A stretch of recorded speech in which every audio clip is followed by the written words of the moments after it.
readings for April 12, 2026. Our first reading is from the book of Jeremiah, chapter 29, verse 13. And Jeremiah says, "You will seek me and find me when you search for me with all your heart." Second passage is from Luke, the book of Luke, chapter 11, verses 9 to 10. And it reads, "So I say to you, ask and it will be given to you. Seek and you will find. Knock and it will be opened to you. For everyone who asks receives, and he who seeks finds, and to him who knocks it will be opened." May these words open us to the Spirit's presence. And may we practice what we have learned. I forgot to share with you one thing. My car was making noises on Saturday before Easter. Like loud. And I have a lead foot. So I made it in safely, and then I was telling Amy about it. And she goes, "Mom, you need to call somebody, see if you can get it fixed." And so I called, and Ryan answered the phone at the place I use there. I said, "Hey, it's Traci Hubbard." He goes, "Hey, how's Lake Country?" And I said, "Something's happening. You know, I drive back on Friday. If I have to, I can drive back as late as Saturday, but I don't think my car is safe." And he said, "Bring it in now." And they fixed it had it fixed by the next afternoon. Ball joint, all the rotors, okay, front and back brakes, and 3 taillights.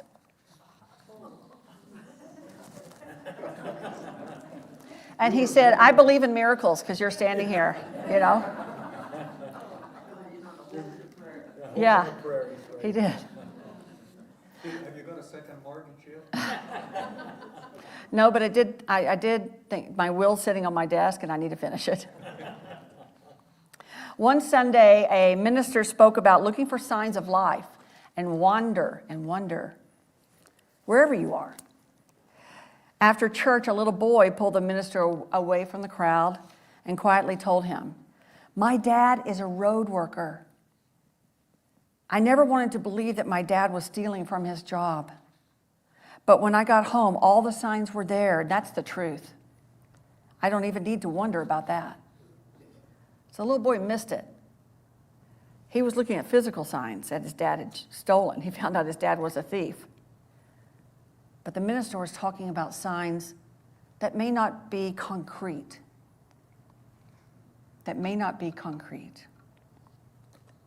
There's a peculiar thing about sacred moments, and that is that they rarely look sacred at the beginning of our encounter. They often feel and look like interruptions, or not what we expected at all moments, or delays, or too quiet to be of significance, or a bush on fire that isn't consumed, like that, like our picture. It just simply stays burning. Many of us are hoping, praying even, for a sign from the universe, from love, that will speak dramatically and clearly. Like it's going to sound like Morgan Freeman, right? We're looking for some unmistakable sign that helps us connect in life-changing ways with ourselves and others, especially those dearest to our hearts.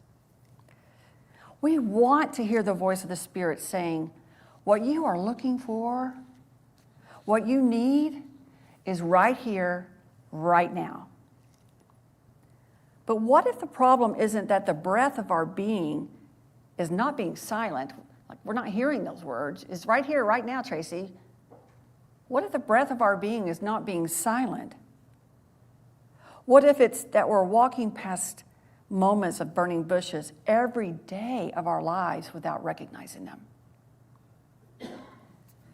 We have the wisdom of the prophets, particularly today, the prophet Jeremiah, reminding us how to experience connection.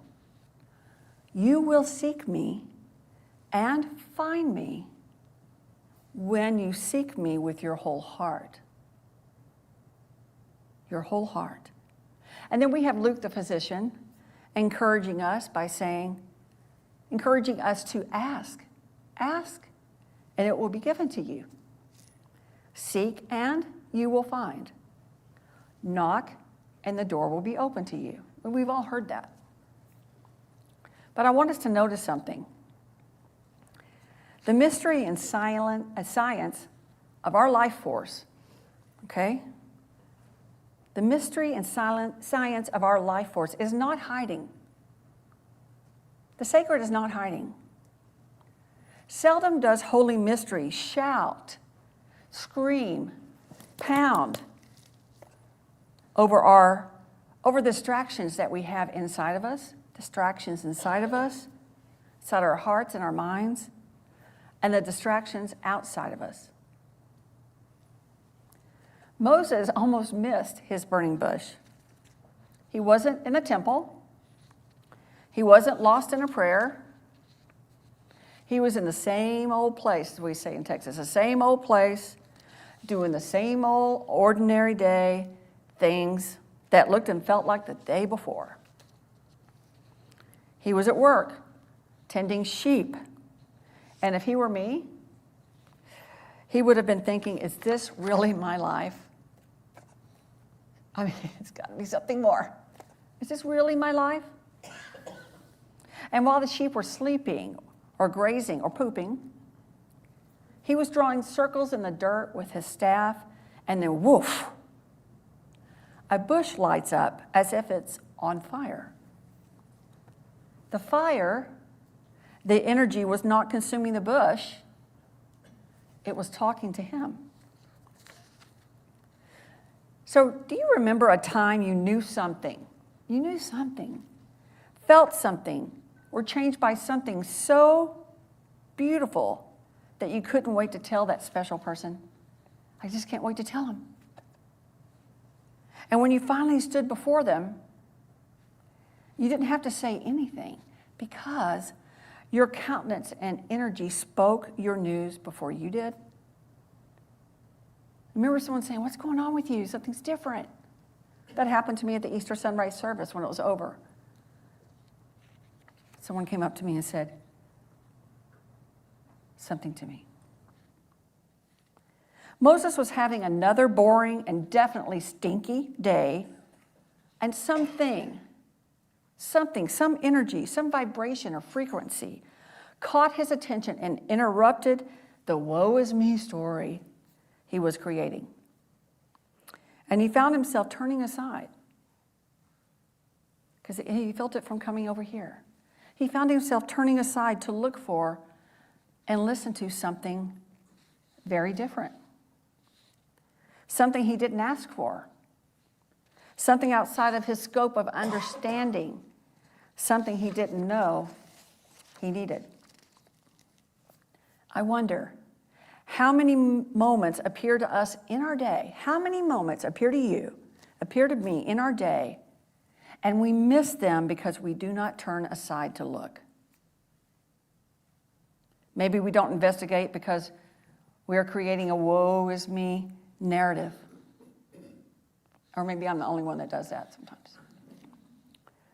Or maybe we don't turn aside because we're wanting more in our lives without accepting ownership and being the creator of our stories, of our lives.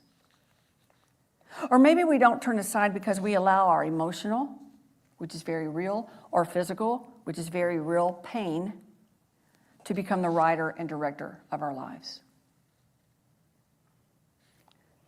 How many conversations have we rushed through? Just think about your past week. How many conversations did you rush through?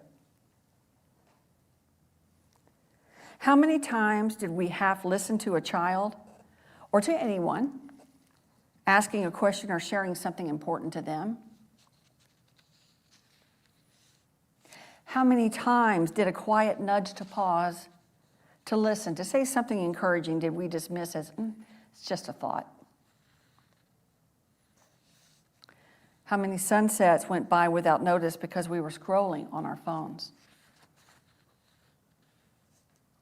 Folks, if Moses had had an iPhone, Exodus would just be one long verse that said, and Moses saw something unusual, but he had notifications from text and Instagram, so he kept writing in the dirt And he kept sending emojis. Joseph Campbell wrote, and I read The Journey. Is that the Hero's Journey? I read it yesterday.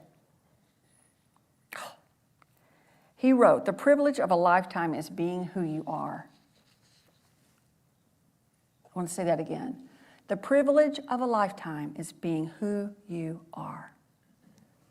But most of us are too busy trying to get through our day without feeling what is meaningful to fully experience it, to embody it, to inhabit our day. Jeremiah tells us, "You will seek me and find me," not casually, not occasionally. You will find me and experience me with all your heart. Jesus echoes this transcendent reality by saying, "Ask, seek, knock." These are not passive verbs. They are movements of attention and intention. The Spirit and meaningful connections with others are not locked behind a door without a key. Sadly, the Spirit of love and rich, life-changing and enhancing meaningful moments, even hours, even days, even years of connection, are doors many of us bother to look past, not even knock on, not even consider. David worked a regular job, nothing glamorous. He fixed equipment in a warehouse. I'd rather stick a fork in my eye. So thank goodness for all the people that do all the things that keep us going. Every day felt like Groundhog Day. It was just the very same. Same commute, same tasks, same coffee that somehow always tasted like cold foil. One morning, he noticed an older worker struggling to lift something heavy. David had seen this before, and usually he'd think, "Not my problem," and he'd just keep moving. But that day, something small, almost nothing, nudged his heart. He stopped. He helped. And while he was helping, the two men began talking. David learned the man had just lost his wife and didn't have anyone to talk to. That 5-minute pause turned into a friendship, and it deepened into David visiting him weekly. David shared with me, "I think that's where I found God again." It was in that 5-minute pause. Not in a sanctuary, not in a crisis. David rediscovered holy love in a moment he almost ignored. It was a burning bush moment. Joseph Campbell also wrote, "Anywhere you are is the center of the world." He's not saying we are the center of the world. Anywhere we are is the center of the world we are in. And there's the clock, 12 all the way back to 12, all those spaces and minutes and seconds in between. We can look and see who and what and why is there.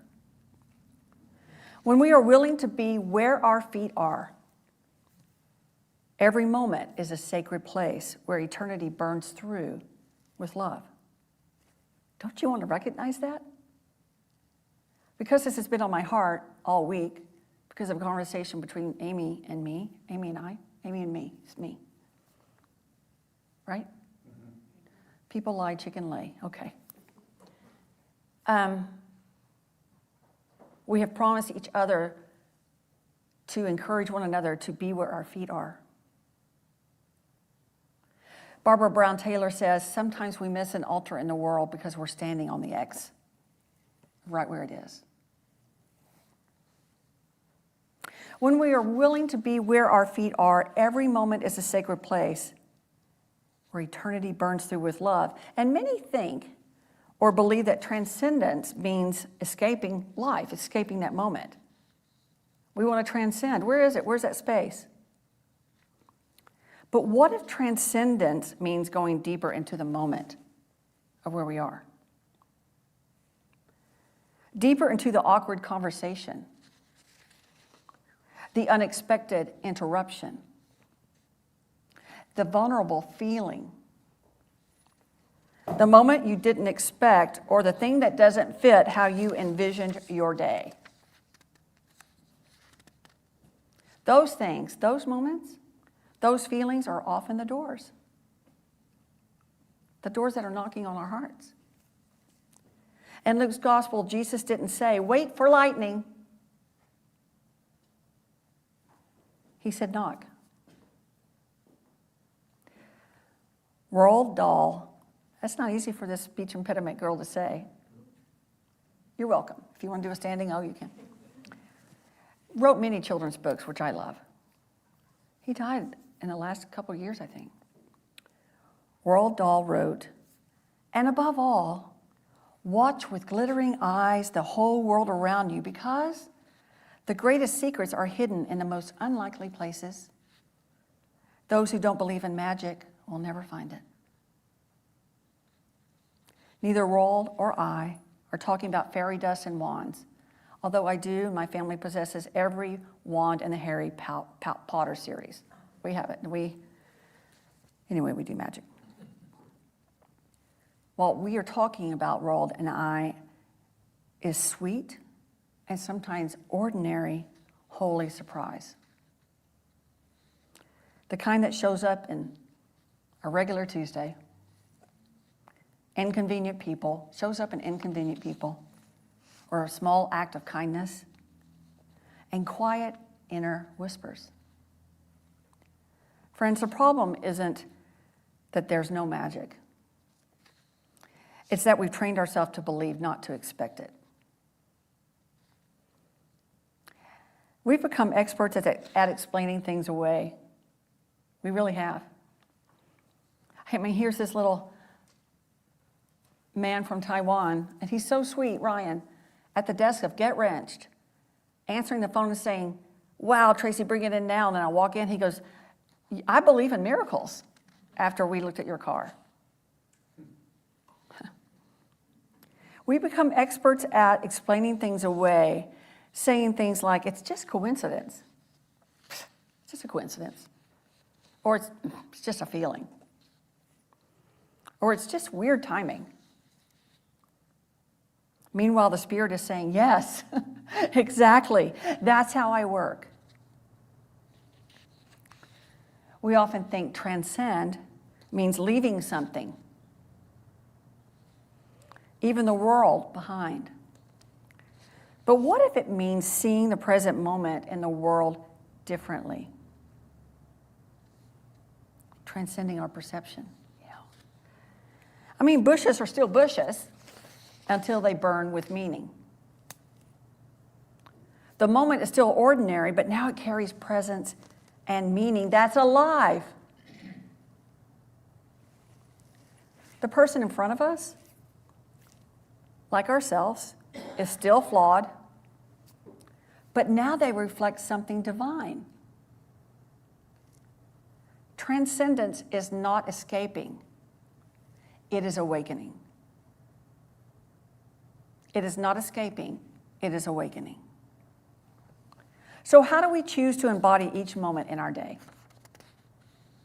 First, I highly recommend trying not to manufacture burning bushes, especially in Lake Country in the summer, if you want to be literal. What I do hope and encourage us to do is notice them. Let's take simple steps by pausing when something catches our attention, listening when something stirs our heart, asking a question when we don't understand, and knocking when something invites us to explore deeper. Because the promise remains through our day. Seek and you will find. Ask, knock, ask, seek, knock, and the door will be opened. What if this week, just this week, we lived as if every interruption might be sacred? And Fran, I know that's difficult when Rocky will have 100 within a 5-minute span of time.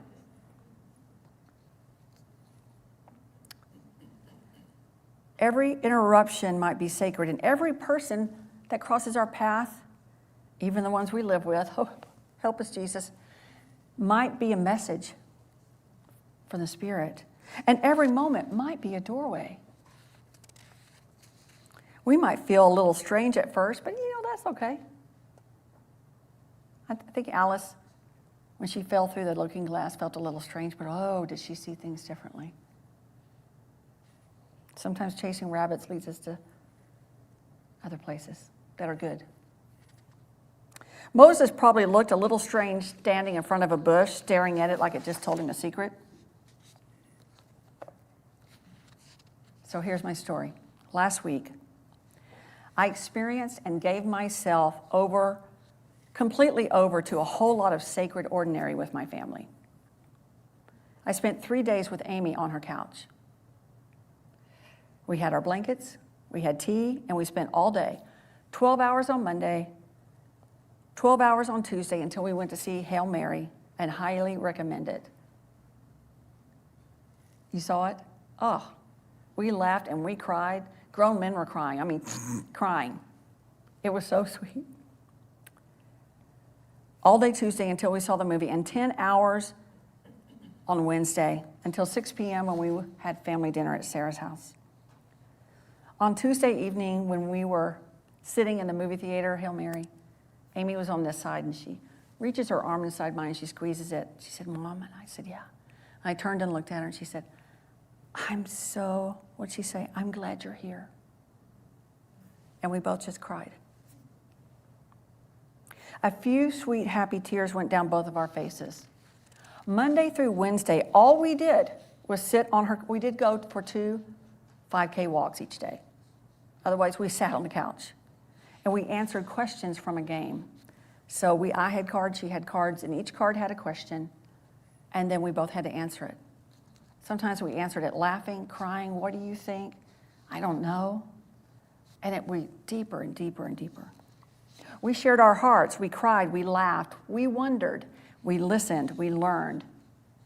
And Thursday night, after I took Sarah home from a one-on-one dinner, I went over to Amy's for a cup of tea, and I hugged her goodbye. And we looked at one another and said, at the same time, "Be where your feet are." And in that moment of goodbye, we experienced transcendence of time and space. Be where your feet are. My burning bush was me and my daughter sitting on her couch. No makeup. Sweatshirts, flannels, blankets, snacks, tea, and our willingness to ask questions. Ask. Seek the answers. Share from our hearts and listen with our hearts and knock. What do you mean by that? Tell me more. Folks, there are burning bushes everywhere, and they are calling us, not away from our lives, but deeper into them. So may we be where our feet are and take the time to listen and transcend. May it be so. Amen.